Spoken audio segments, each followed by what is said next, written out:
friends because they just don't resonate, and I see nods, heads nodding everywhere in the audience, so it is a difficult journey that we're all on. I'd like to say a special thank you to Lorraine and Julie and Quantum Bookstore for their wonderful support.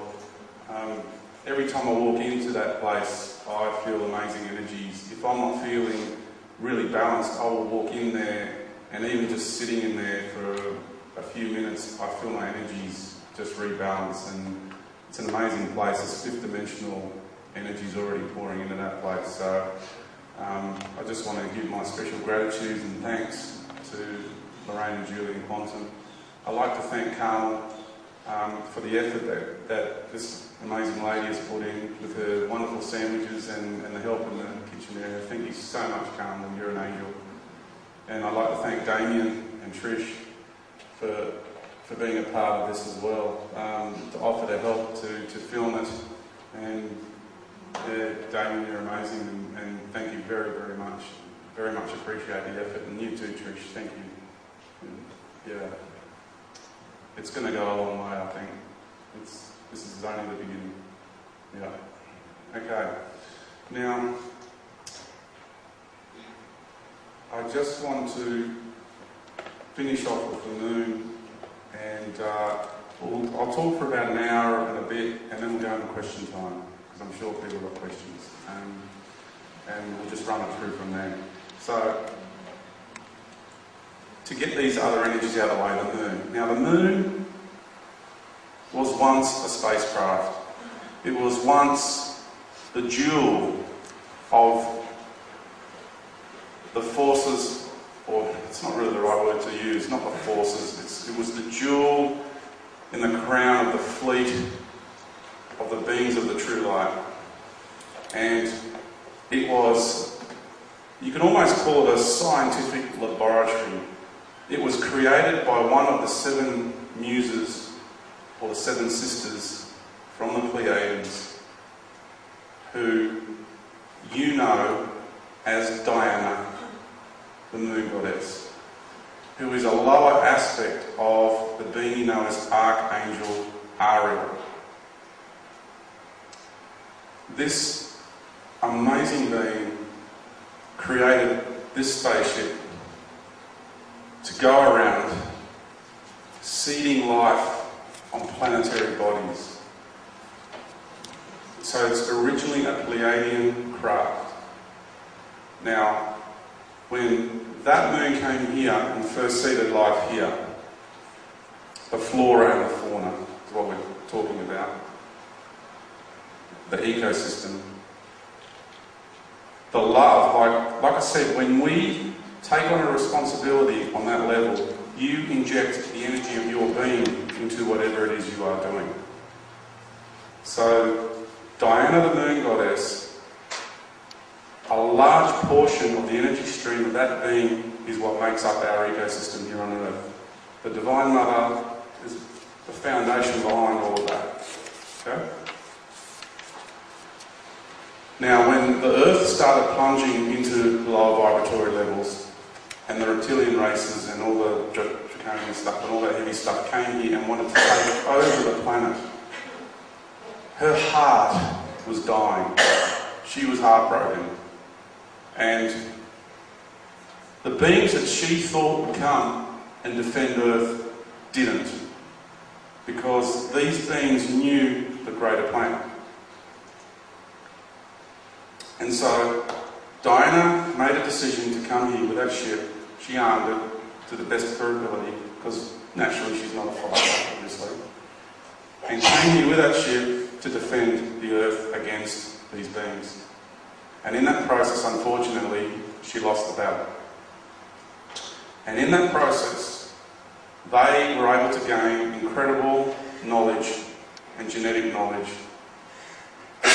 of not only us, our humanoid form here on Earth, the human race here, but other races as well, because that was, like I said, a laboratory. And it had its own ecosystem, it had its own environment on there. It was once, like I'm saying, the jewel. And the love you have for the moon is that ancient memory. Okay? Is that ancient memory. Now the moon is not what it once was. After the reptilian greys and all that group, they put it around Mars. And they had it around Mars for some time, and they trashed it. They totally trashed it. What you see up in that sky now is nothing to what it once was. And they've smothered it with silicon and all these sort of substances. Now, what they did is they took the moon, and mind you, the drive system was removed. And the drive system are certain crystals which are being stored. You know how we have safes here on this planet to hide things in? Well, the way we do it in the higher levels is we create a vibratory reality. You can just make a little pocket of a vibration that you need to the rest of the universe. And no one needs to know about it. It's a little hiding place. So you can create a little frequency spectrum, a little tiny puddle of energy or reality, and you hide things in it. And that's how we do it. So these crystals are held at a certain frequency. Now when the right time comes, that being will match with that frequency, and yes, she is incarnated here on Earth. And she will access those crystals, and that moon will need to be driven out of here, otherwise it will be destroyed when the Earth becomes a star. And where it's going to go is going to go back to Mars. Because the beings that live inside that moon, I know I said little green men, right? But they are just little worker guys. When I went there and I had my higher self come into it, I got up off the table, okay, I know I'm diverting, and I was confronted by, eventually, because I went searching and seeking this guy out, like a draconian, and the physical appearance was really close to what you call the Wraith on Stargate Atlantis, right? It's amazing these people are making movies where they get their information from. Long, flowing hair, and they threw everything they had at me, and the heat I could feel coming off my body. Remember, my greater being came in, I had my protective energy in my aura, and the heat that I could feel coming off my body. And these beings were running around going crazy because nothing they did, they threw everything at me, and I'm still just walking around. I could not believe it. Because they've taken me many, many times, and all of a sudden for me to just get up and walk around, and they can no longer stop me. That, I'll tell you what, that freaked me out. So, and I walk through walls. You can walk through walls. Remember, we can do anything when you're in that state of being. And it's not George here, me George, that did this. George is just a lower aspect of this individual personality for this incarnation. The greater part of me took over and did this. Not another being taking over me, my higher self. Okay? It's no different to someone who's going to be in a car accident, but somehow they say, oh, the hand of God reached in and interfered and saved me by a miracle. No, it's not the hand of God, it's your hand, because it's through your higher being that you're connected to God. Okay? So your higher self's always looking after you when it needs to. So here I am, and I'm walking through walls, and I'm seeking this guy out, and I'm confronted with him on one side of the wall, and the walls were like a bathroom. You know, it's translucent, but it's not transparent. It had a little wavy sort of appearance to it. It's made from silicon and all that. And he's defeated. On the other side of the wall, something like that, long hair just blowing. And I said to him, okay, now do you understand? He said, yes. I said, now I'm going to share with you who you are. And I was able to connect with him and take him back through all the eons of time in the lower universes. Everything he's done, everything he's been, and reconnect him from the point in time when he first journeyed into the lower universes. That, what's termed as the fall, which is really the dive, okay? No one's being seduced into this journey, right? It's another con. When he first chose to come down into the lower universes, and he fell apart. And you guys can do this too, and I'm sure you're doing it out there as well, okay? It's not just me doing this work. Now, when he remembered who he truly was, I said, are you ready now to return to the light? And he said, yes. And I walked through the wall and I hugged him and helped heal all his energies and everything. Now this guy in the moon was the head guy, a part of this empire, who, the reason why we haven't had many good spaceships flying around at all is because not only do they have equipment that sees the good spacecraft around and they go and target them and chase them and shoot them out of here, chase them out of here, this guy has very powerful foresight and he could see the whole spectrum of the fourth dimension. He's one of a really powerful beings. Now, when I took this guy out, it wasn't long after that we had ETs come and visit a group of people that I was seeing, and they were really nervous, you know. And it's like all of a sudden they had access, and they were wondering how the hell they had access when they didn't before. I knew what was going on because of what I did, but I couldn't tell too many people because that's ego, right? Apparently. I keep getting accused of having all this ego. All I want to do is be me and share, but no, it's all ego. So, the moon, that guy got taken out and then everything's been changed. And now these other beings have heard what's happened and they're not happy, and there's other things going on that you're all about to see. So, the moon was then placed into orbit around the Earth. And why it was done that, now, the female reproductive cycle, originally there was no period pain for the women. Okay? It was a euphoric feeling. And ovulation was euphoria, the creation of life. Okay? I'm tingling from head to toe as I'm saying this. Euphoria. I don't know, if you women, after being tortured for so long, if you can just try and get your heads around that, euphoria as opposed to pain and agony. Okay? My hair's standing on it. So, the reproductive cycles were in harmony with the 28 rotation of the sun. That's what it was synchronized with the Christ energy, the Son of God. Now, they took it to the earth, and because they wanted to suppress the feminine, they plugged it in to the reproductive cycles of the feminine energy, 28-day cycle. And that's why the circular is orbit. The orbit is circular. And that is the mechanical device that they are using to suppress the feminine energy. It is your ball and chain. It is your shackles. The moon is not what it once was. When you're there and you're doing your moon dances once a month, it breaks my heart, because at the moment when you do that, they're manipulating you on this ancient memory, but you are the slaves now worshipping the master. And I'm sorry, part of me is so sorry, because I know so many women feel that connection, that deep connection to the moon, but I cannot possibly stand here and tell you anything other of what's really going on. I can't do that. I have to be real, I have to be truthful. I can't tell you what you want to hear. I have to tell you what you desperately need to hear. You have to let go of the moon. And it served an excellent process. Excellent. Because it not only served the feminine in an amazing way, it served us men in an amazing way. The lunatic is in our heads, right? Lunatic. Think about that. It forced us all to dig deep. Without that moon being placed in orbit around the Earth, we would never have had the experiences we have had here on this planet in this reality. Okay? We would never have had that. That is the mechanical device that's making all of this happen. And I used to watch Bugs Bunny as a kid.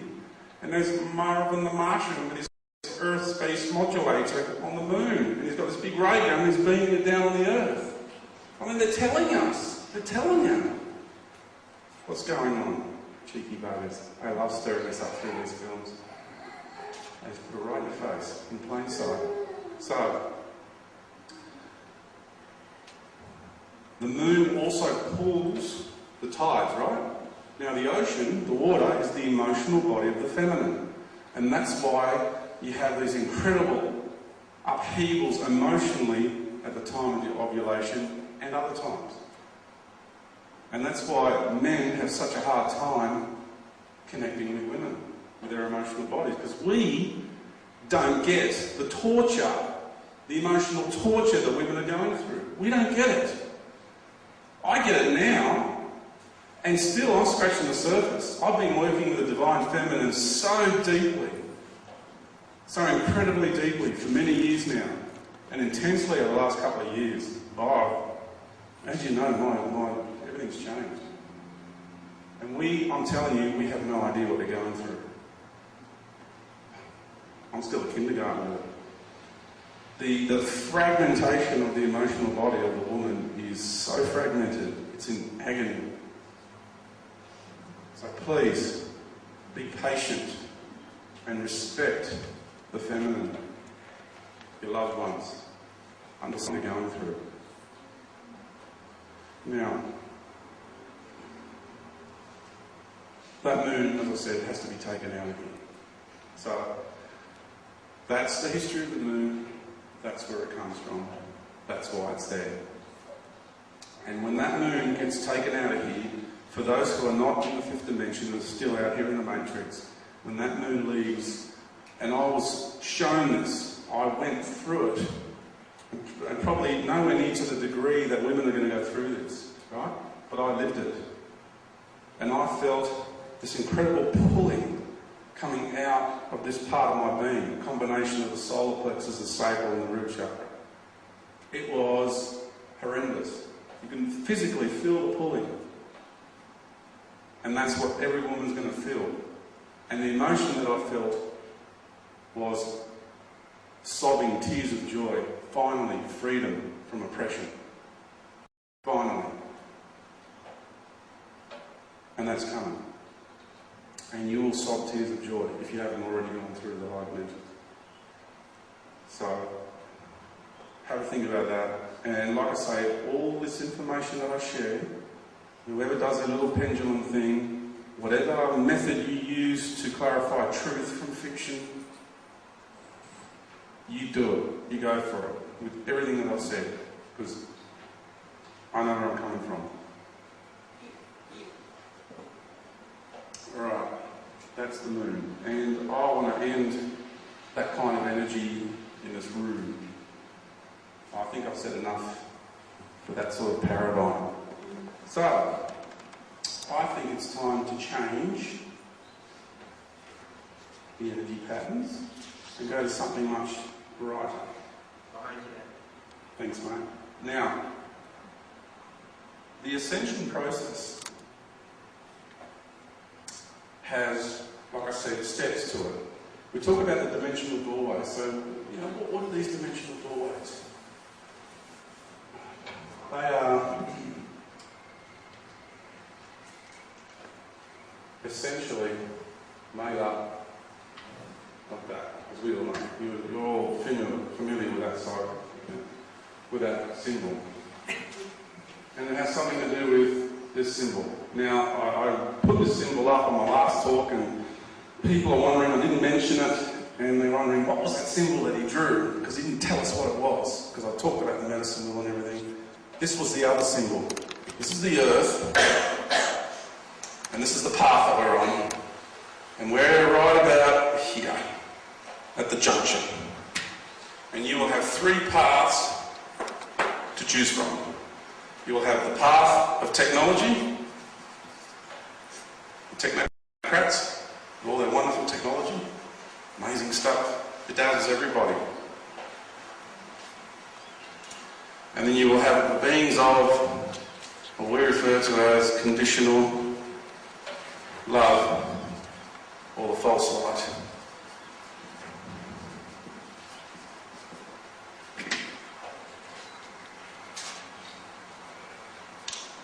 Me? What path am I taking?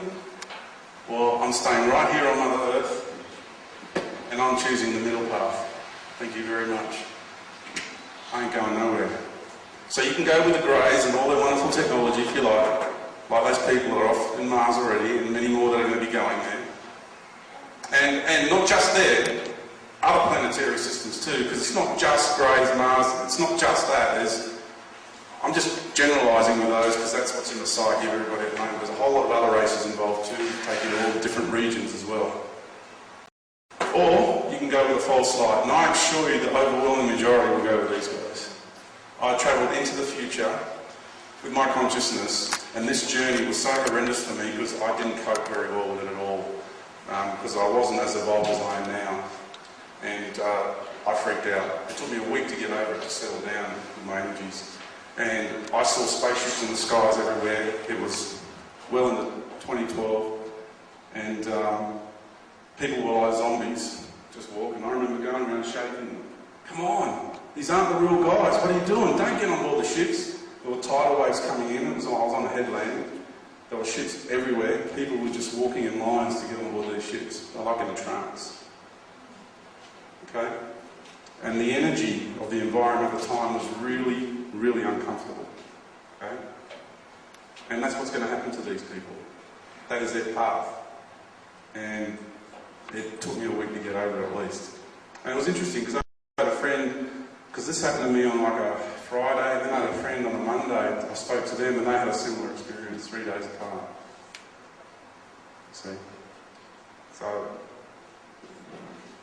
yeah. Now,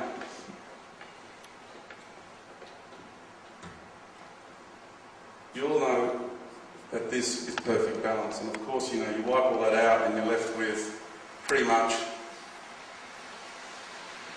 right? The fish of Christianity, right? Everybody knows that.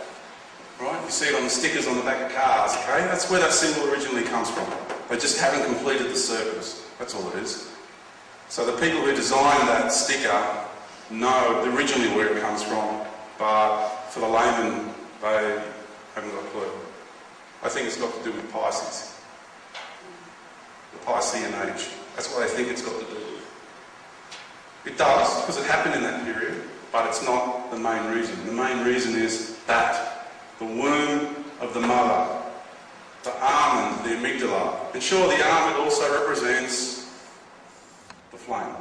I know that, I'm not just focusing on one area. But the main amygdala, Magdalene, the womb of the mother. Jesus and Mary Magdalene were twin flames. Mary Magdalene is that being, but in its feminine aspect. Mary Magdalene was the walking incarnation of Mother Earth. And what do? They call her a prostitute. Come on. Hello. They've always got to put down the feminine, undermine her power. So,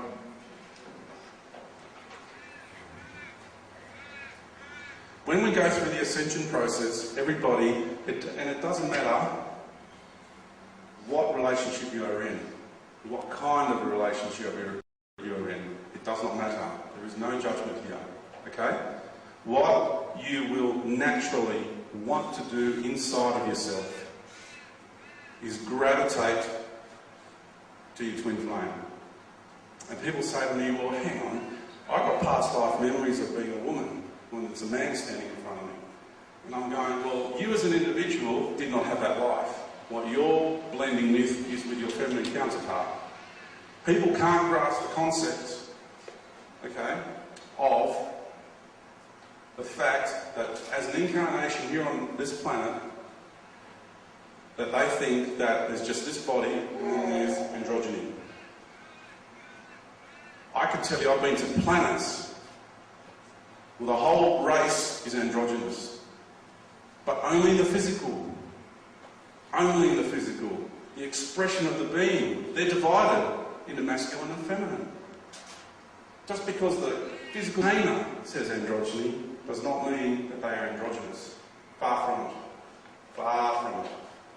It's always got to do with the expression of the being. So it doesn't matter what body they come in.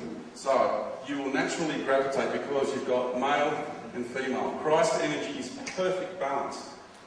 Okay? You're going to want to do this. I've had people come to me and say, man, you know, I'm in this relationship, but I can feel this other woman calling me. I can feel it. feel it so deep.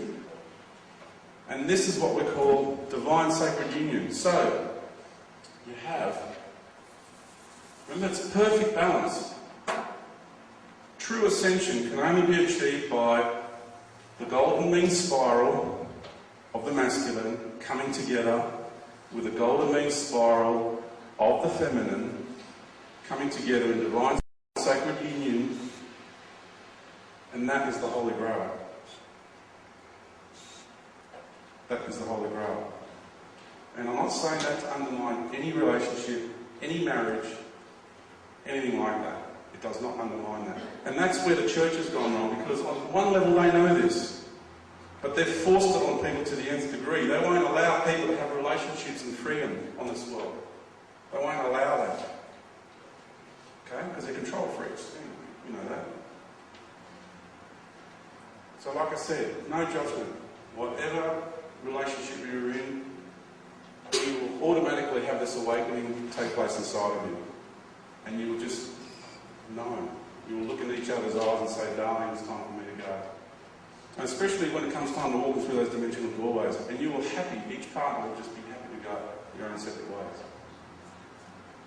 Now I know that's hard to take for a lot of people. They don't quite get what I'm saying. And a lot of people go, oh, you know, just talking about the dissolvement of marriage, you know, the sacred thing. Okay? Well, Mary Magdalene and Jesus were two sides of the same flame, no, twin flames. One being. Isis and Osiris. And that's what sister-wife thing is all about.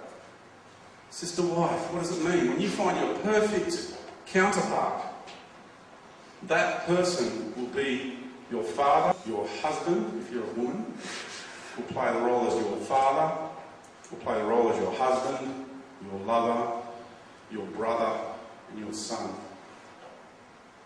And vice versa. Your mother, your sister, your daughter, your lover, a whole lot. It is just so beautifully harmonious and counterbalanced. It surpasses everything. And there's a lot of ET races that talk about polyamorism. Okay? Free loving. Well, if you want to continue to live a polyamoristic life, then you will not experience divine sacred union, and you will not ascend. And I'm sorry, it's like you will and you will and you will, and all these like orders are being thrown around. I'm just telling you what I know, what's deep in here, and what all of you soon will know as well, deep in here. And I know, I've spoken to people and they already know it. There's a lot of people that know this stuff already. I mean, this is well known.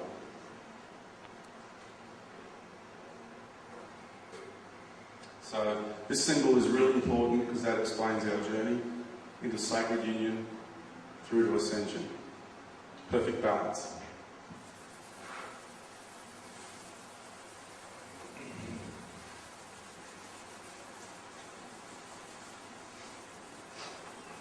Now, I've written that up there too because we see our society all of a sudden starting to fall apart.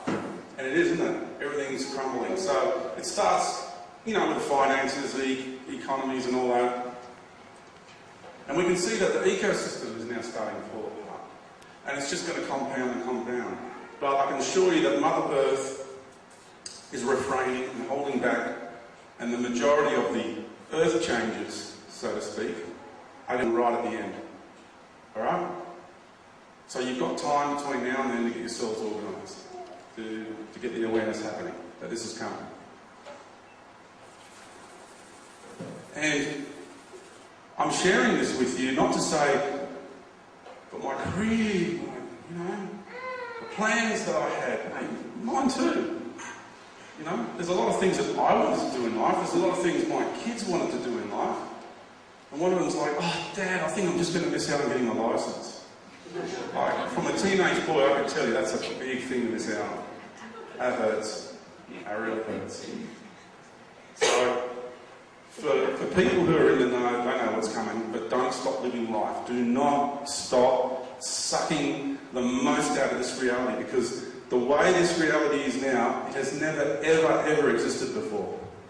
Never in creation. There's been similar cycles that have come and gone, but never has it been so intense. Right? So don't stop living. Get out there and just suck every moment out of life. Because it'll never be like this ever again. There'll be similar cycles in the future, but never like this, exactly like this. So go for it. And Muhammad once said, if you're in the middle of planting a tree and the world's coming to an end, finish planting the tree. And I'm out there, I'm still landscaping my garden, I'm planting trees that I know are going to be destroyed. I'm not going to stop. I'm still nurturing and creating life. See, that's the process. Don't give up. Go for it. Really suck every moment out of this place. That's what it's here for. It's what you're here to do. Enjoy it. Really enjoy it. Now, I would like to read something out to you which comes from, like this is a really big honour for me, which comes from our Divine Mother Sophia. It didn't come through me personally, it came through someone that I know who's incredibly connected to the consciousness of this planet and the Divine Mother. The separation in creation of spirit and matter, male and female, imbalance and suppression of the divine feminine, has produced the circumstances that we are currently existing in. War, environmental changes, epidemics, extinctions, global crisis and threats, and dualities such as good and evil seem to define the reality of our world. We are now truly awakening to the tasks that lay ahead to break free and ride the wave of this great shift on the organic path of light into our higher destiny. Fear, ignorance and separation is the result of the dark void and mystery being so misunderstood that one becomes vulnerable to losing themselves to evil forces.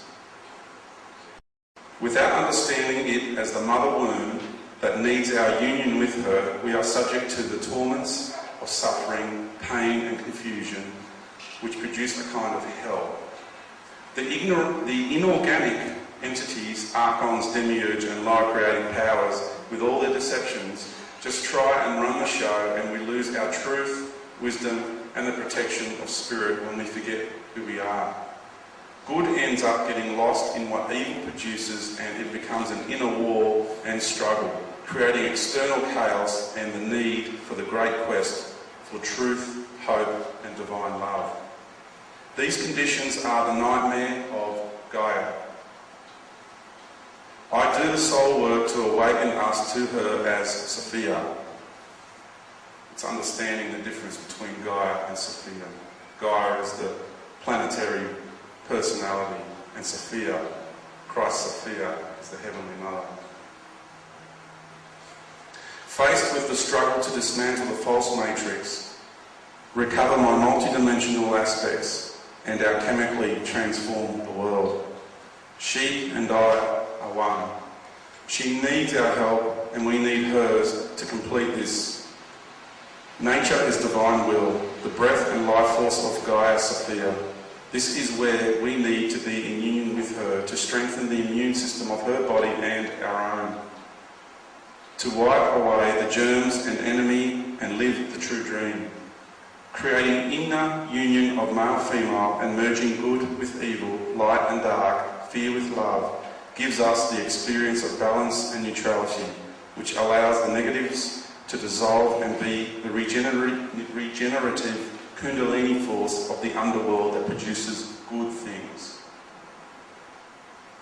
The forces of darkness are therefore not denied or misused. They are simply returned to the Mother Goddess to purify and they stay underground where they belong. This is, and underground doesn't mean in the ground, okay? That's, the underworld does not mean in the crust, okay? It's a reality. This is the power of the fertile womb that can birth magic, divinity and enlightenment into the fabric of matter, drawing in the rays of heaven, the true essence of Gaia. Evil and negative forces are dissolved into the great void because the darkness is no longer misunderstood and mishandled. The dark serves you, okay? Understand how it serves you.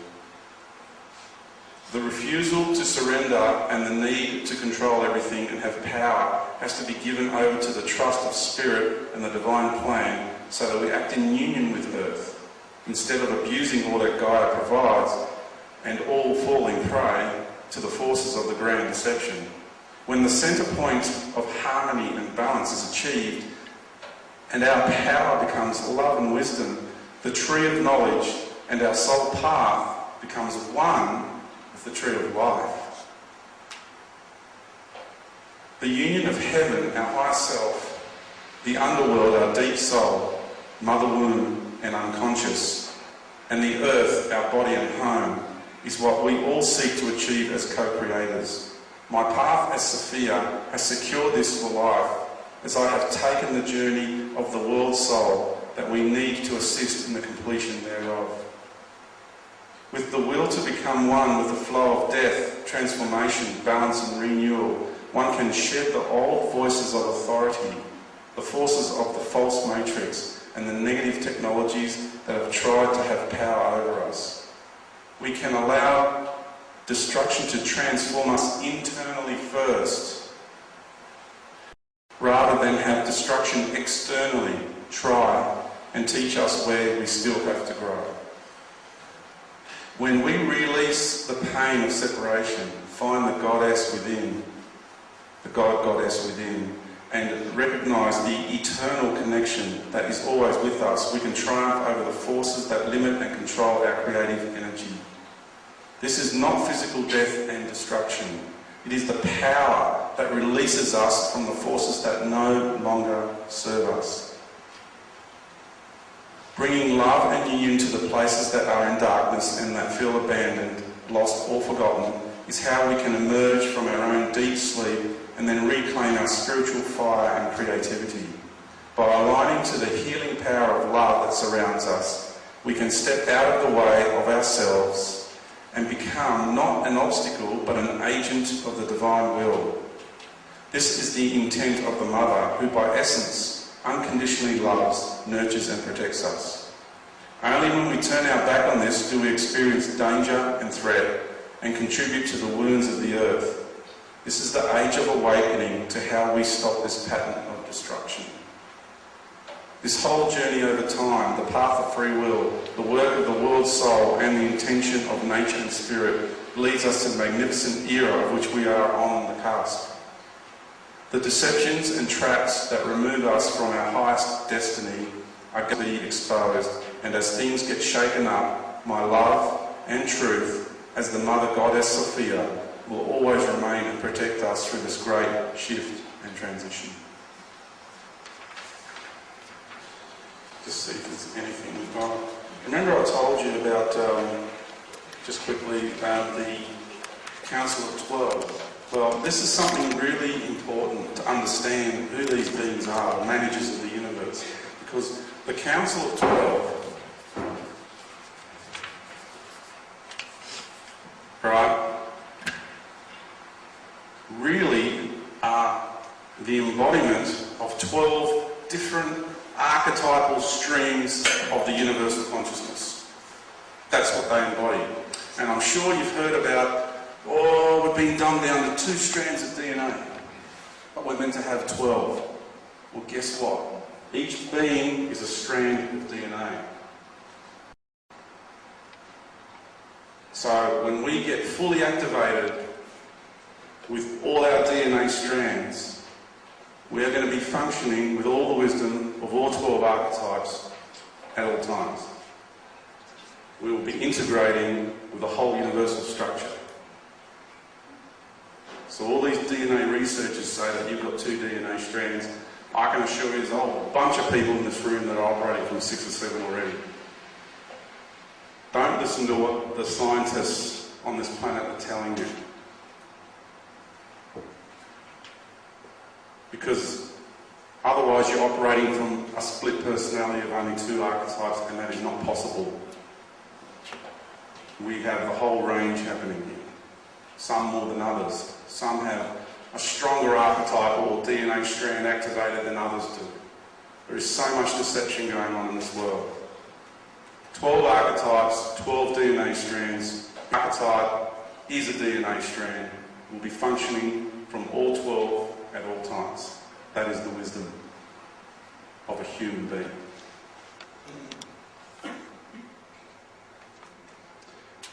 Okay, just bear with me. We'll just 2 seconds because I've got something that's so profound I would like to share with you.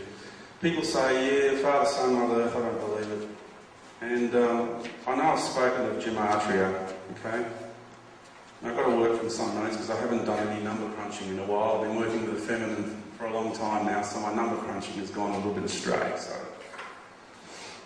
okay.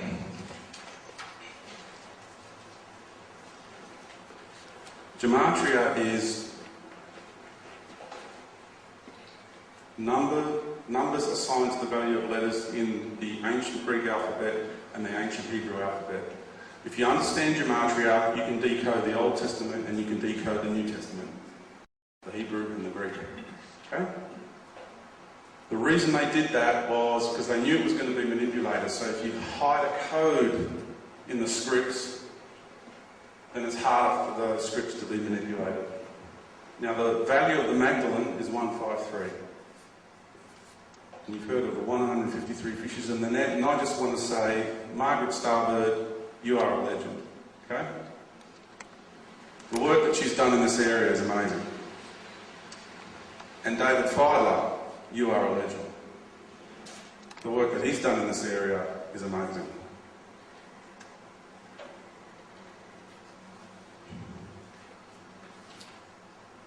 So if we, now I've talked about on my website, I can't go into the whole lot here, but on my website, all the harmonic equation is there. And this cycle goes for 24,832 years. And everyone talks, no, it's 26,000 years, 25,920 years. Everyone's using that number. And why are they using that number? Well, in the early 1900s, they calculated the precessional cycle at 25,800 years. Then in the 1990s, they recalculated the star patterns and the precessional cycle. And then they realised it's 25,920 years. And they're like, oh, because we've got more modern technology, it's more accurate, that's it. And this is where all the main researchers are going wrong. And all they've got to do is search in their hearts, deep in their hearts, get past the scientific mind, logic, egoic thing that's going on with each and every one of them, and look deep inside their hearts, and they will find that this is right. Because I assure you, the rest of the universe, they know this. They know the cycle here. They know the duration. It's no secret to everybody else. It's just not understood by the people that are trapped in this paradigm. And are trapped in the paradigms of the scientific world and all these studies that go on on this planet. There's an acceleration, like, I'm sure everybody's experiencing time speeding up, right? Everybody, the hours are shorter in the day, and they truly are. And there's an acceleration factor because we need to achieve, when you want to exit linear time, you have to exit at 90 degrees. If you want to time travel with your, like when I travel with my greater being just exits at 90 degrees. Okay? And the time is speeding up. So for this planetary body to reach critical mass, it has to speed up. And it's spinning around the sun proportionally at the same time spinning on its axis faster. So you don't actually realise it's happening. And we're on like a J-curve. It's like a logarithmic J-curve. And the acceleration factor is 24,832 years, right? And that's the fixed timeline. Okay, from there to there, the fixed timeline.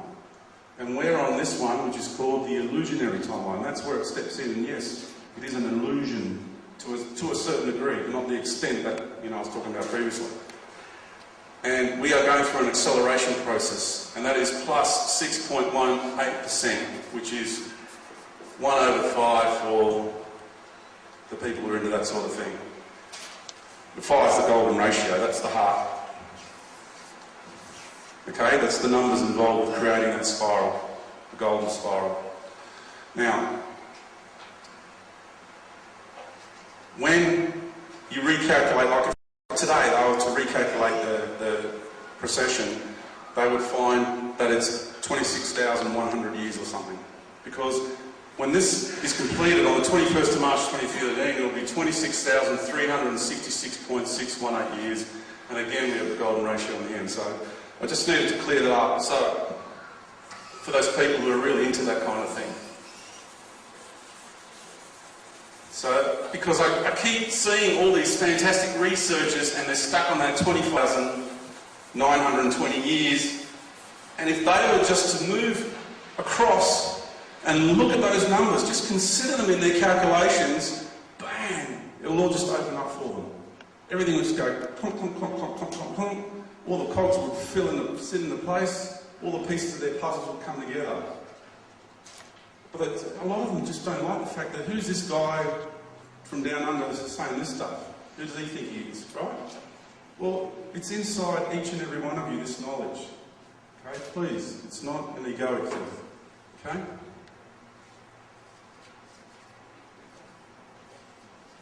Now, knowing that that's the cycle, and knowing that that number 5 is the Christ vortex number. So we're basically taking the Christ energy and we're injecting it into the duration of the cycle. So the outcome of that is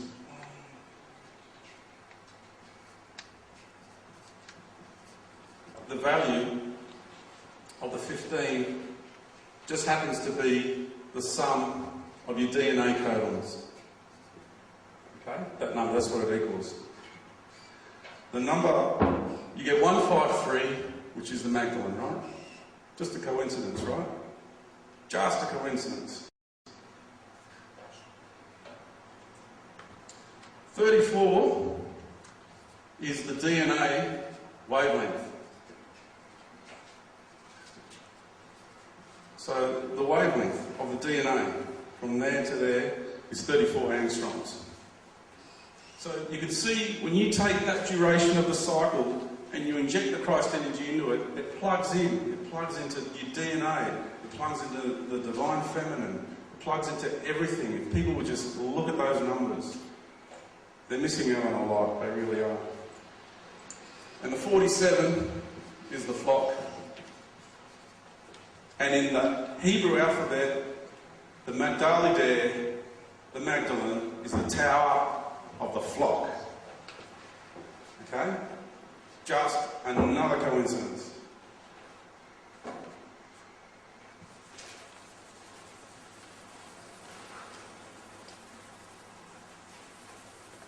Now,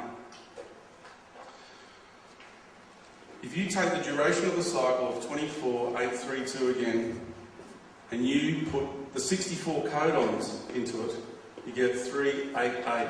And in Gematria, that is the sun. Just another coincidence, right?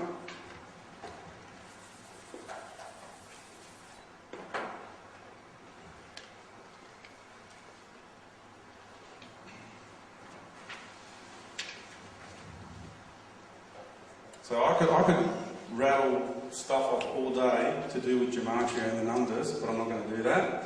So let's keep it simple. I've mentioned before that the universal consciousness has manifested itself as Father, Son, Mother Earth in order to personally facilitate our return to oneness and ascension into the Golden Age. So that's what I've got on my website with these articles, right? So I've got written, check this out. If people don't think that this is Mother Earth and that's Father, Son. 24832 again. And the Gematria value for Sofia is 781. And the answer you get is 31.8, which is Helios, the Greek word for the sun. Just another coincidence. So, let's take 24832 again And this time we'll inject into it the number 681, because that's the gematria equivalent of the word planet in Greek. And let's see what we get.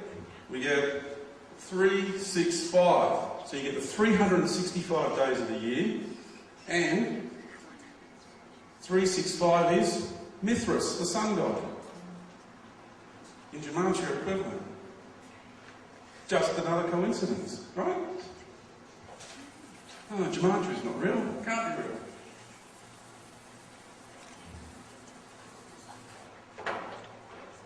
Right, let's try this one on for size. Let's take the cycle again, 24832. And let's put the word Jesus Christ into it. And that is 2368. Now, you get 10.486, 486, 486, 486, and on it goes recurring, right? Now 10 is the value of Gaia, written in Greek. You can spell it that way, or you can spell it with an I, it doesn't matter. I'll get into both numbers in a minute. They both match up beautifully. Just another coincidence. You put Jesus into the cycle, you get Gaia. What does the 486 mean? Petra. And who was the rock behind Jesus? Mary Magdalene. Mary Magdalene is the rock, not Peter the Apostle. Mary Magdalene is the true rock of Christianity. Forever. I don't care what anyone else says. Forever. The truth will always be the truth.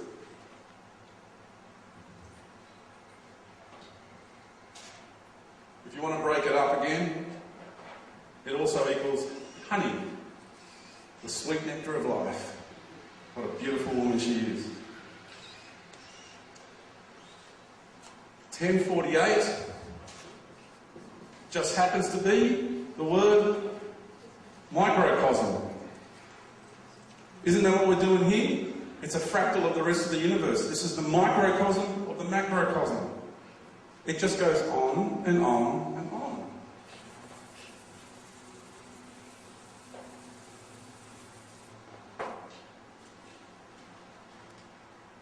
Right, let's get 781, which is Sophia, right? And let's put into it 388, which is the sun. And that gives us 2. There's your 2012. 886. Now, when in gematria you're using harmonics, right? You can go 1 or 2 either side of the numeric value and it still applies. It's still valid. It's like an analog phone to a digital. You can still hear it, still connect, but digital phones, they just drop out, right?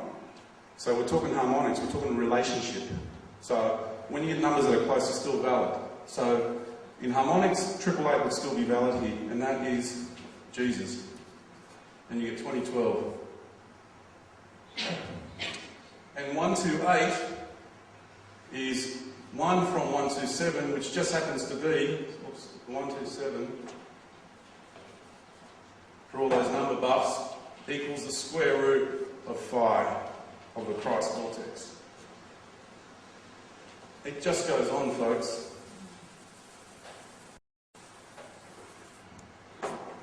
And now I wish to share with you what I feel is incredibly important. This is what I understand about our friend Pi. Okay, sorry, I've just got to change the tape. I'll do this one thing and then we'll get into questions. Okay. Now I wish to share with you what I feel is incredibly important. This is what I understand about our friend Pi.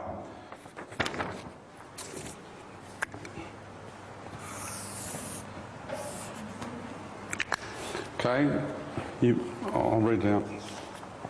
Pi to me is about the relationship between the masculine, the feminine, which is the circle, and the masculine, the line.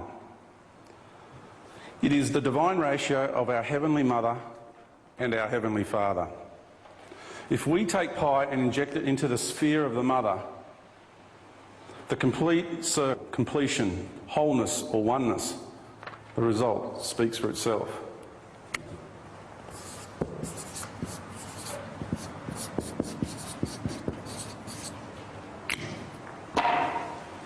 You just can't, and there's more, like I've got pages of these equations.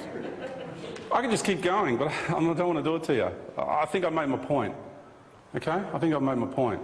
You can't deny it any longer. Well, you can. You can live in denial of it if you like. But I mean, it's beyond any sort of coincidence. It's ridiculous. All right, so question time, everybody. Please ask me anything. Don't hold back. Go for it. And if I can't answer it, I will. I'll do my best. Yeah, we're going to bring around a mic for you. Yeah. With the ascension process, obviously you're an adult, you choose what you're doing. As parents, you can naturally ask, okay, what happens to the children?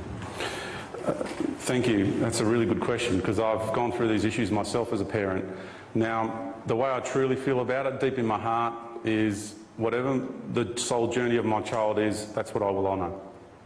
As heartbreaking as it may be, to have to let go of your child into the false light or into technology, or even wants to be at a certain place in time where it'll perish and the earth changes, whatever takes place, that is the journey of that individual soul. That's how I look at my children. I don't look at them as me, the earthly father. You know, I used to. I've had to move beyond that and look at the bigger picture of life and look at them as a greater being than just my son or my daughter. So I honour and I respect them, and that's me expressing unconditional love. If you truly love something, you will set it free. We have 3 children. 2 of the smaller ones said to me on a number of occasions, "Oh, Mum, when you go, we want to come with you." And I've never said when you pass away or anything like that. It's always been when you go, can we come with you? So does that have relevance? Yeah, what I know is there's going to be young children, like as parents, we've been on the planet longer than a lot of our children have. And the children that are being born today are so highly aware that a lot of children will be actually guiding the parents when the time comes. Right? Yeah, they know in their hearts where they're going. There's, you know, and some are so strong. There's, you know, their parents won't break their will. As controlling as some of them are, they won't break them. They're in for a rude shock coming up in the next few years. Yeah. Yep. And anybody else like to ask a question? Yeah. With those 12 DNA strands, how was it a process that you, just a power attempt on through meditation and actually activating the organs? Yeah, it's actually already happening without even our personality aware of it. Everyone throws it, you know, lower ego, all that business. I just like to call it the personality of this incarnation. So without your personality being aware of it, you're already activating them. And it's happening. So I know on a higher level, the choice of who goes through and who doesn't go through has already been made. So I'm here to tell you, relax. It's cool, you know? If you're going to go through, you're going to go through. If you're not meant to go through, you're not going to go through. And it's okay. And just enjoy every moment of life that's left in this reality. And it's all already happening. We're already doing it. You don't actually have to go sit in a cave and meditate for 3 years. You don't have to go on any of these incredible spiritual journeys. If you want to, you can. I mean, that's part of your journey then. But like I said to you, Joe Blogg's working in a factory. He's going through, you know, and he's not doing any of that stuff. It doesn't mean he's no less evolved than what I am, you know. Yeah, so believe in yourself, trust in yourself, and just know that your greater being, you, the real you, is already taking care of it. Yeah, we just got to surrender to that. Yeah.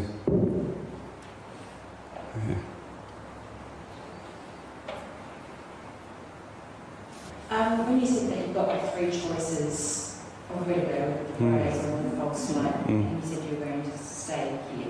Yeah. Right.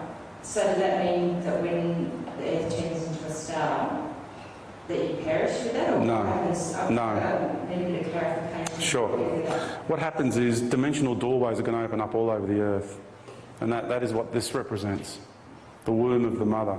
These are the dimensional doorways that will, like that's a symbolic version of what's actually going to happen. I've spoken to some people and they've already said they've already seen, like a good friend of mine had an experience where he walked out of one of the doorways to go and collect his mother. And he brought his mother to this field, grassland, where this doorway was, and he says, "Come with me, Mum, in here." And she's going, "Where?" "All I see is the paddock, you know." And he goes, "Don't you see it?" And she went, "No." And he just was like, torn between the love of his mother and his path. And he had to let go of his mum and turn around and walk through that, back through that doorway into Avalon. So we're going to walk through these doorways into Avalon, and once we're on that level, we're in sanctuary, because we're above the lower vibratory levels of the third and fourth dimensional stuff that will take place here. Those dimensional doorways are a pathway to sanctuary. Right. And so when the earth turns, it's like that 3 month when the earth turns into the star after you walk through the doorways. Yeah, because she'll be cleansing herself on this level, but when the actual time, like earthquakes and tidal waves and everything, because you've got to understand, when you're in the fifth dimension, there's no steel, there is no plastic, there is no electricity, there is anything like that. She's got to return her body back to the fifth dimension, so she will crush everything. Like if there is a steel tower on the top of Mount Everest, that will go. Everything has to go. Yeah. And then we'll prepare for the ascension process, which is that activation of the starlight body, and that's when the outer crust melts. Gone. Yep. And we go into this high vibratory state. Because when you travel to the sun, this sun, or any other star, like where I come from Sirius, is one of the stars. That's actually a planet on a higher level, you see. It's just that it's vibrating at a higher level, but you see it as light. That's all. The sun here is a planet too. I've got friends who have travelled there and read scrolls and spent time there and journeyed there. People have gone through the sun, because it's the doorway as well, it's the Stargate, it's the real Stargate, you know, and this planet is now the Stargate. This planet's becoming a star as well.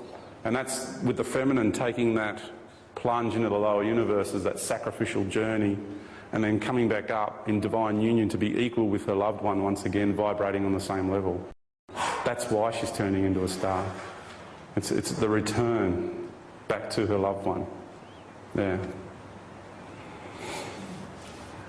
Yes, Simon. What do you see the Stargate if you are ascending, that's all? Yeah, well, I've got friends and myself personally who have travelled through the sun already and taken that journey many times with our higher consciousness. So when the time comes and these doorways, you will just be automatically in here, you'll just be guided to go somewhere and walk through. I've also journeyed in the future, and I saw myself standing outside one of those doorways, and there was another friend with me, and there was lots of people running up to where we were, and they were all preparing to walk through. And we had to settle them down because they were, you know, a little bit frantic, huffing and puffing, and that's what a lot of people in this room are going to be doing. We're going to walk through these doorways, then we're going to come back out, and then we're going to help the people. Okay? And you will automatically know inside of you. Don't let anyone tell you what to do. I can't tell you what to do. I just know what's going to be happening, you know? That's all. But I'm not here to tell anyone what to do. You just follow what's in here. Yeah. Yeah. Yes? I have a similar friend who had a similar experience with their sense vortex where you guys discussed the places. Just because what colour was yours? Blue.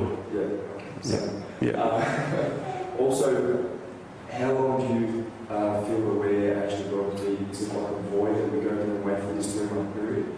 Or are we going to this space where the time is only for 32 hours, and so it might feel like it's going for a day, or it's actually going for... Yeah, it will. It'll feel different. And then this fifth dimension, heaven, Yeah. Well, heaven, what we refer to as heaven is the fifth dimension. But where we're moving into when we ascend is something totally brand new that's never existed before. You know, you're talking about a whole planetary, see the Christ figure or the Buddha or the Krishna or whatever, right? That level, that's what you're going to become, equal with that. So Mother Earth is giving birth to a whole planetary race. That's why the darkness is so incensed at the moment, because one going around the universe is bad enough. Imagine having a whole planetary race of Christed beings roaming the universe. Like they are going, you know. And when we do reach that Christhood, the idea is, and you'll be omnipresent, and this will all happen simultaneously at the same time, you will be given a void to go and create your own universe. Okay? So instantly you've reached the status of a creator God, and part of your consciousness will go off and do that. Then you have duties and responsibilities in the lower universes, in the fourth and the third. So part of you will go back to your home galactic systems and your home star nations, an aspect of your being, and you will go and you will teach, okay, the wisdom of life. And that's why it's a ripple effect. And this is on the chalice lid in Glastonbury.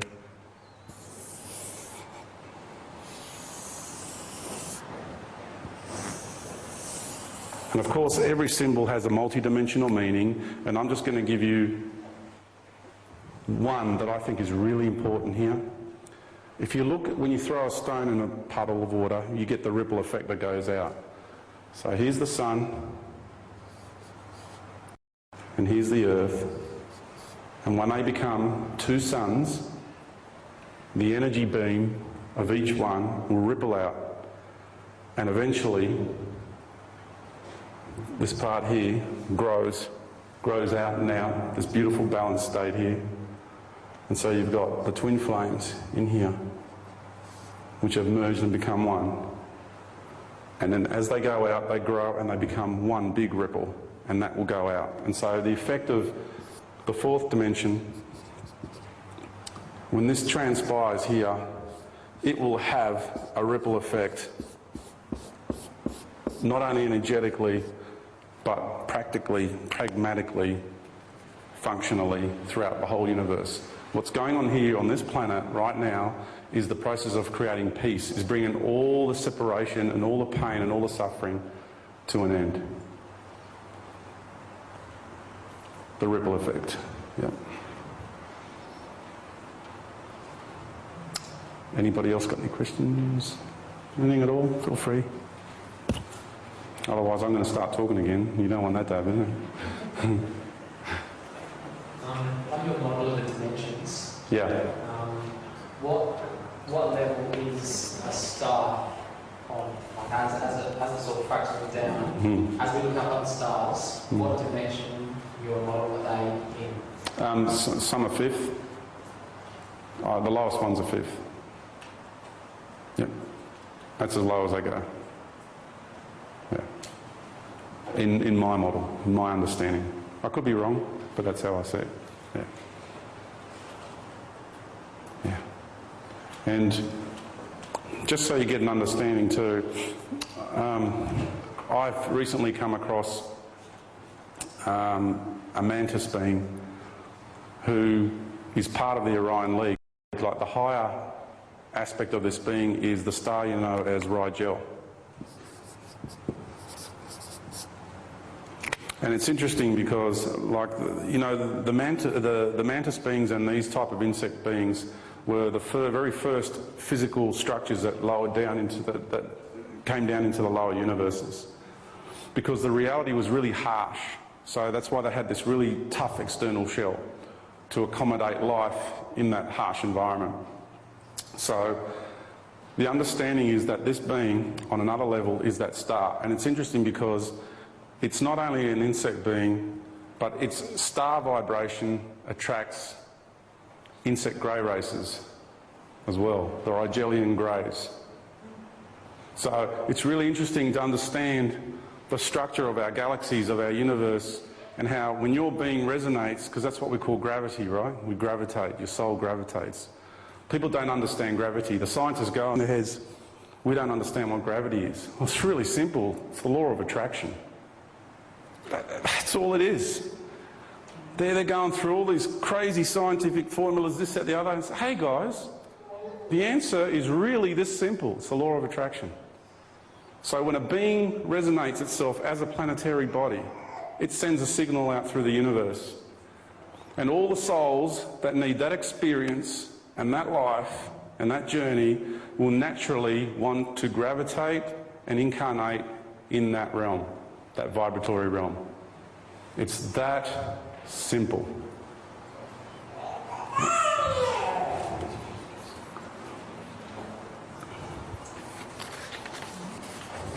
Okay. Oh, I've got to share this with you.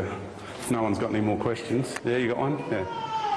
Yeah, I just want to know what's your comment on the other contactees out there and their version of the truth and the bad and evil guys. Yeah. Is your version, like their version, actually intertwined somehow? There's a lot of them that overlap. Yeah, because we're on individual journeys, sometimes my perspective will be different to someone else's perspective in small ways. Some are really big because a lot of them are being contacted by the false Galactic Federation of Light, you see. So you've got to search deep in your heart to see what feels right for you, okay? If you feel that what I'm sharing isn't right and you resonate more with that other stuff, then that's great for your journey, that's good, you know? There's a lot of stuff floating around and a lot of it's conflicting each other. They are. Because what they're trying to do here is make everything as messy and confusing as possible. They don't want anyone to know who's who and what's what. They don't want anyone to get a grasp on it. They want everyone floating in the sea of uncertainty. Because when uncertainty breeds fear, you see. Okay?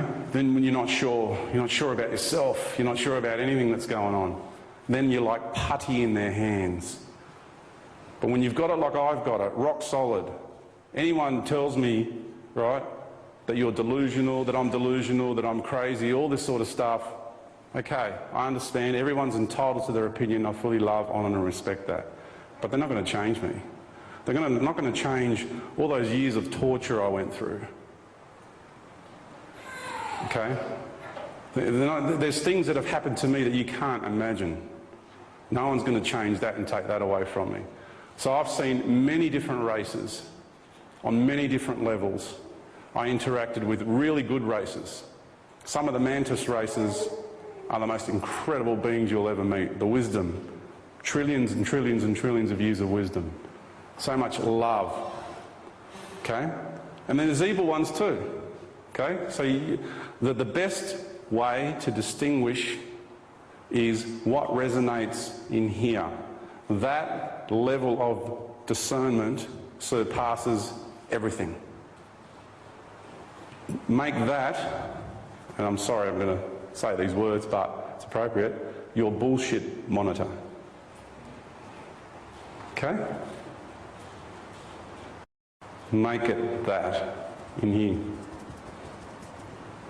And not the heart chakra here.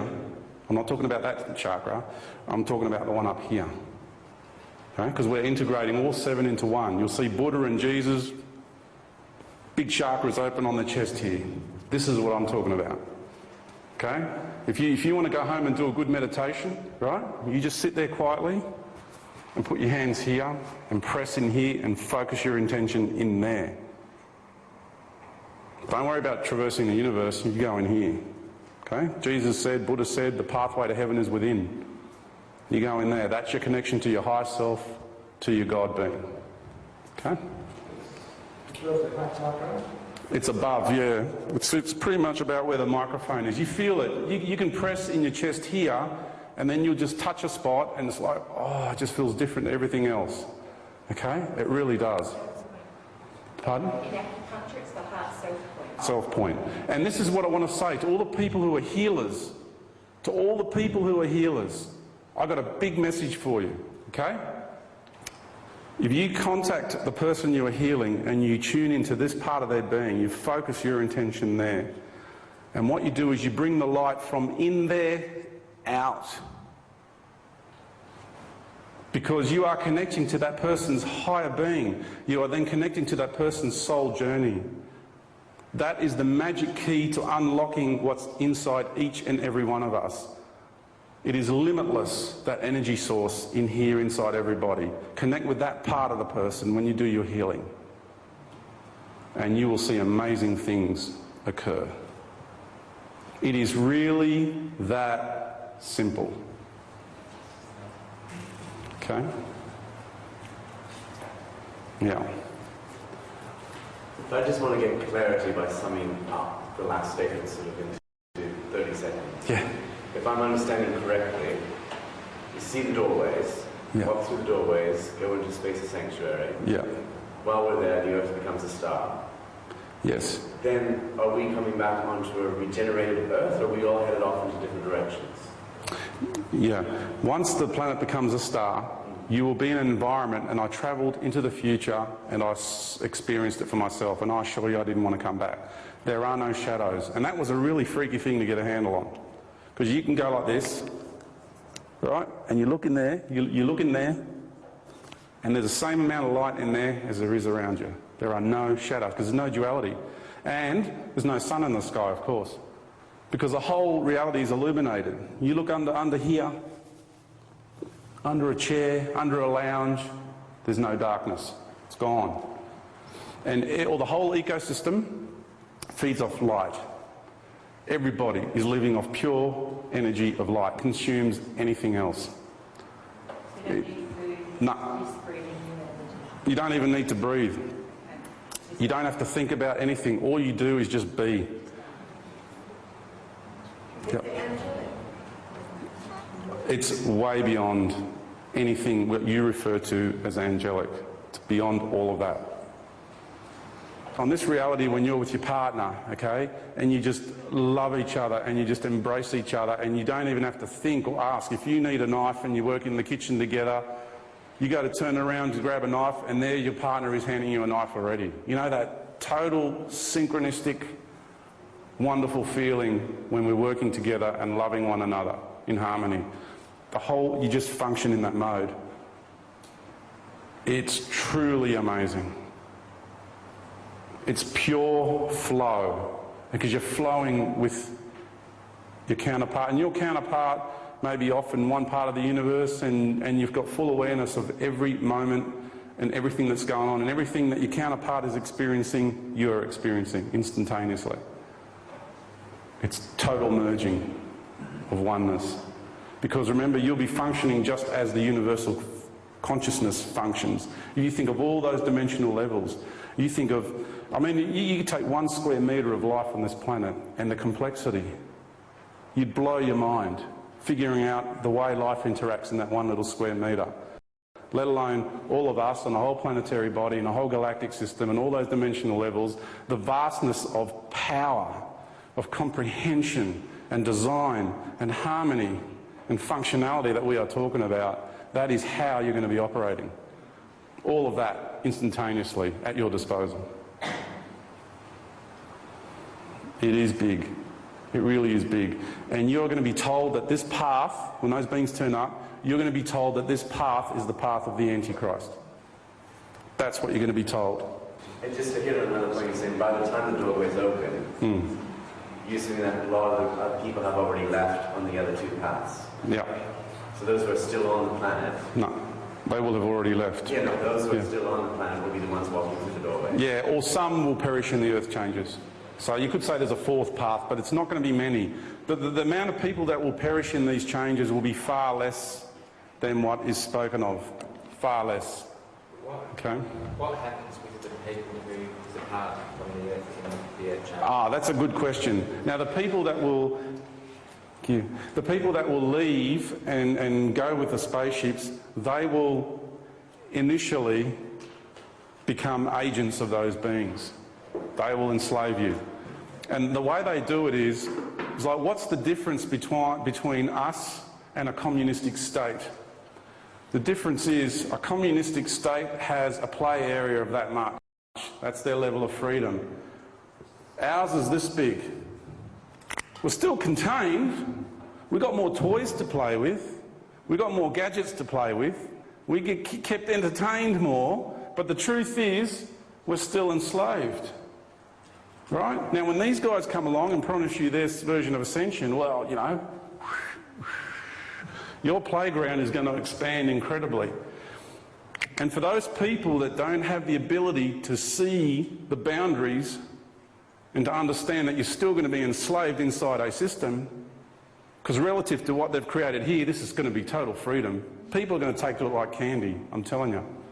Because they're going about creating so much despair on this planet, so when their version comes along, it's just going to be, whoa, I want some of that, you know?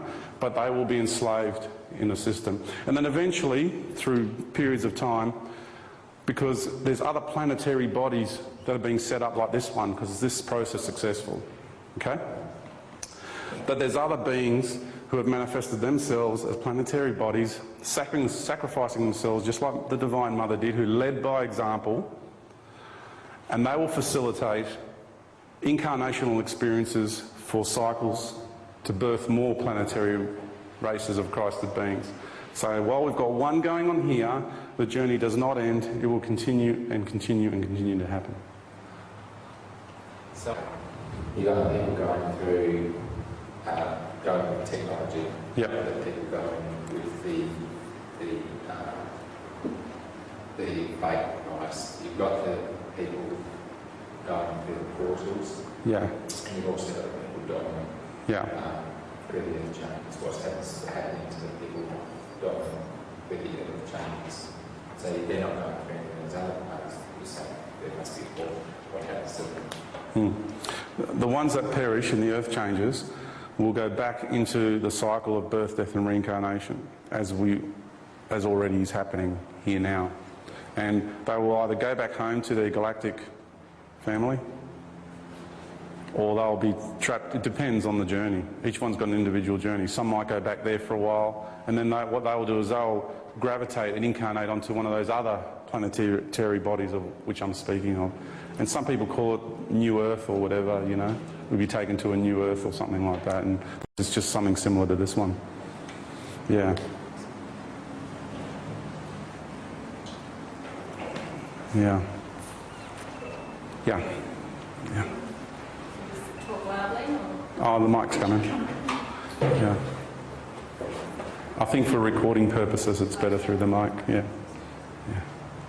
I was just wondering, how do you ensure when you are healing and you are channeling, you are connected to the right kind of light and the right kind of things? Yeah. I would say just do your best.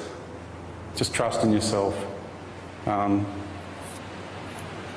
know some really powerful healers and they do their modalities of healing I don't comprehend. Okay? I don't comprehend it, but something inside of me just trusts, just feels right. Okay? So, like I said, when you're actually healing the person and you're asking permission to do the healing on the person, which is, of course, you know, everyone should do that, focus your intention here when you do it, in that person. Okay? And when you bring the light, activate the light from the inside out, because that's what we're doing. We're turning inside out. If I want to find peace and I'm feeling troubled, I'll sit down and I'll bring like this liquid golden light from in the centre and I'll just fill up my body with it. You know, and it just, you can feel it pushing out all the things that need to be pushed out. You know, we've all got attachments. I've still got some attachments happening. If I didn't, I'd be shining a great light. That's the reality. So we've all got stuff attached to us. Still got lessons to learn. But, you know, we're purging them one by one. They're coming out of our systems. And believe in yourself as a healer. Trust in yourself as a healer. And just think about it. Well, if you're healing and you're connecting to an ascended master and using that being's energy to do the healing, I would be thinking about that one. I'm not saying it's wrong, okay, but I would be questioning that, okay? So you might have a soul contract with that being and everything's good, but I know that there's just so many imposters in this reality and around this realm at the moment I mean, all you've got to do is read the channeled readings on the internet, and you've got a Saint Germain saying this and a Saint Germain saying that, and you get all these different Saint Germain guys, and no, you can feel straight away that's just all these imposters, all different beings talking, you know. So who's the real one? How do you know? You know? So trust in your heart. Trust in your heart. Well, I used to say the highest, and sometimes you say divine, but I'm not sure whether, because you're saying that whether the highest is still referred to as the galactic federation of light or something. I don't know. I guess you just want to make sure you're doing the right thing. Yeah, just focus on the Christ centre of the being. The Christ centre of that being. The seed. It's a fractal of the sun out there. You've got a small one of those in here. Everybody's got one. Okay? And focus on that. And just when you look at it, like I could look at every person and I could see their sun. It's sitting right here inside everybody. Everyone's got it. It's all shining. When I talk to people, my friends will tell you this, I'm not just talking to your personality, I'm talking to the whole lot of you. You know? I always look beyond the personality and the physical body. I look into the being. Okay? And I can see when entities are working through them and manipulating them to give me a hard time as well. Okay, that's happened a lot in my life. A lot. Yeah, nodding your head. Yeah, there's so many people that experience that. They make your life hell. Relationships like with brothers or sisters or husbands and ex-wives and ex-husbands and you name it, parents, whatever. You'd be surprised how they've been manipulated, because if they have an issue with you which is that big, these beings will make it that big. Okay? Yeah.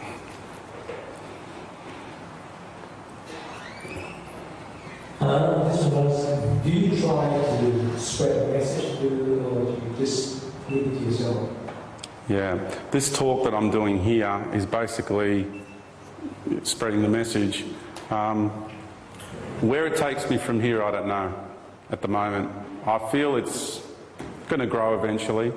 People will start, see, the more people increase their frequency and evolve, the more and more people start resonating with all this information.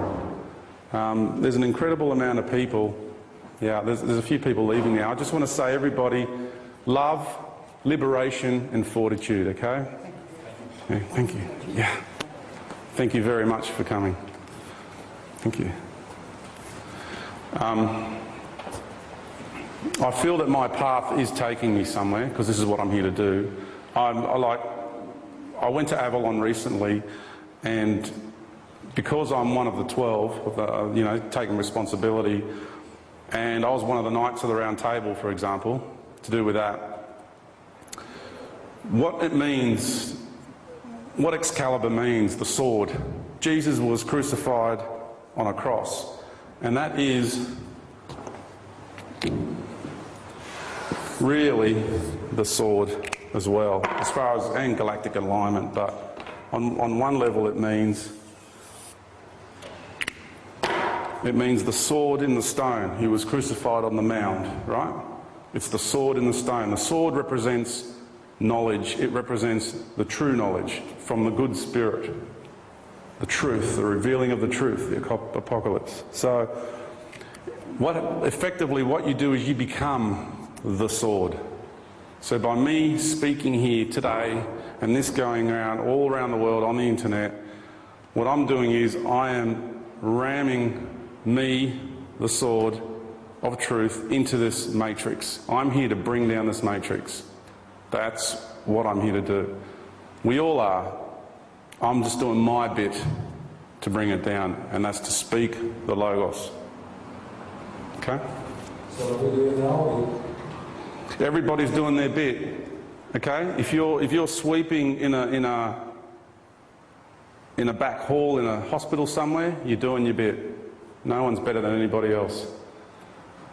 Because the amount of energy, while you're thinking, while you're processing, while you're interacting with people, the amount of energy that's being anchored into the earth plane from wherever it is you came, just your existence here is so profound. So profound. Would anybody object if I was to spend another 5 minutes explaining something? Would that be all right? Can you handle that? It'll turn into 10. It'll turn into 10. This one's a really good one. I wouldn't have suggested it if it wasn't.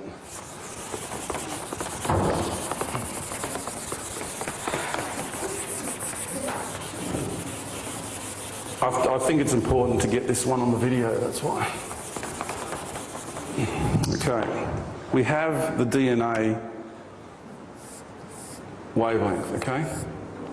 The vibration of the DNA. So, like I said, from here to here is 34 angstroms. Now, if you take the 34, the wavelength of our DNA, the vibrational pattern of our DNA, and you inject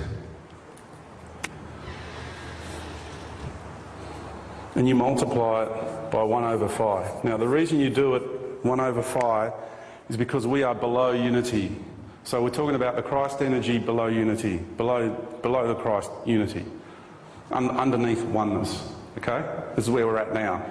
So when you inject that into the DNA wavelength, you get 21.012, 2012. 21st of December, 2012. Just a coincidence, right? So,